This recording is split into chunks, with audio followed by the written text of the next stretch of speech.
Bonjour les artistes, très content de vous retrouver dans ce nouvel épisode du Café des artistes. Question de Catherine qui me demande quel type de toile faut-il choisir, quel type de qualité. Je vais vous répondre aujourd'hui. Donc j'espère que vous allez bien. Bonjour à tous, bonjour aussi à vous Catherine. Donc cette question va sûrement intéresser plusieurs d'entre vous et c'est une question tout à fait légitime qu'on aimerait bien avoir la réponse en fonction de ce que l'on fait, mais voilà, le choix d'une toile, c'est jamais évident, c'est jamais évident. Il y a quand même quelques pièges à contourner. Ça dépend de où vous en êtes. Quand on est débutant, au début, moi quand j'étais débutant, j'ai commencé sur du papier, après du carton plume, et après je me dis, allez, je vais sur la toile. Et là, bien entendu, j'ai cherché l'économie, parce que j'avais pas d'argent, et puis que j'avais peur d'aller sur la toile, je me suis dit, bon ben, je vais être le premier truc qui vient, donc on va chez Action, ou des magasins où vraiment les prix sont très bas, et on tombe sur le matériel.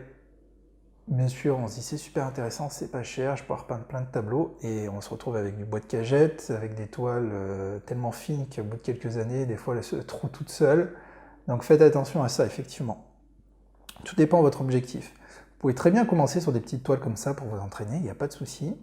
Toile en coton avec un grammage assez léger, qui a un prix intéressant. Là où il va falloir être plus regardant, c'est quand vous allez commencer à vouloir vendre vos toiles. Si vos toiles sont destinées à la vente, là, il faut faire les choses avec beaucoup plus de sérieux.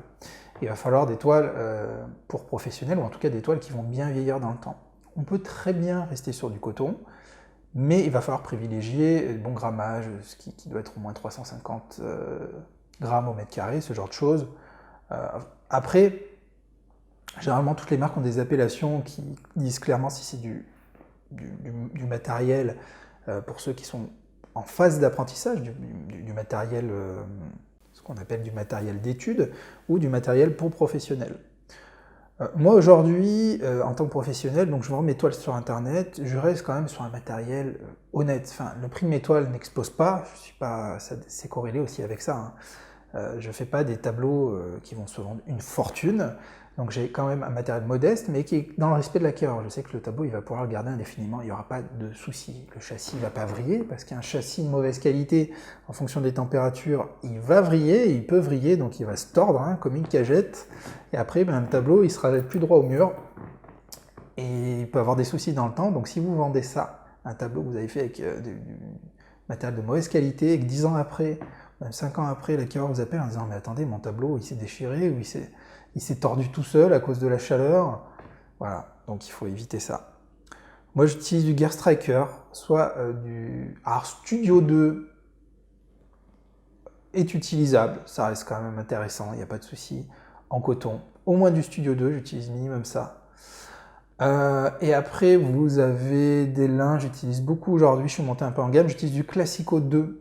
Classico 2 qui sont des châssis en lin, châssis mortaisé, sans clous sur le côté, donc voilà, ça me permet de travailler de la même façon, le châssis un peu plus lourd, un peu plus qualitatif, et je sais qu'au moins avec le lin, dans le temps en tout cas, j'aurais pas le syndrome de ce qui se passe avec le coton, c'est-à-dire le fait que la toile se tente, se détente, se tente, se détente en fonction des températures et de l'humidité.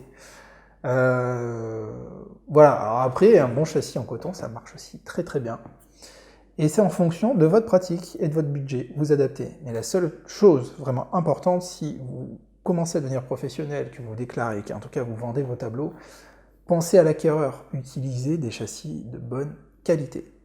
Voilà, je vous remercie d'avoir regardé cette vidéo, j'espère qu'elle vous aura plu. Moi je vous dis, n'hésitez pas à cliquer sur le lien dans la description pour vous aussi poser votre question, pour que je puisse y répondre en vidéo. Moi je vous remercie, je vous dis à très bientôt pour une autre vidéo.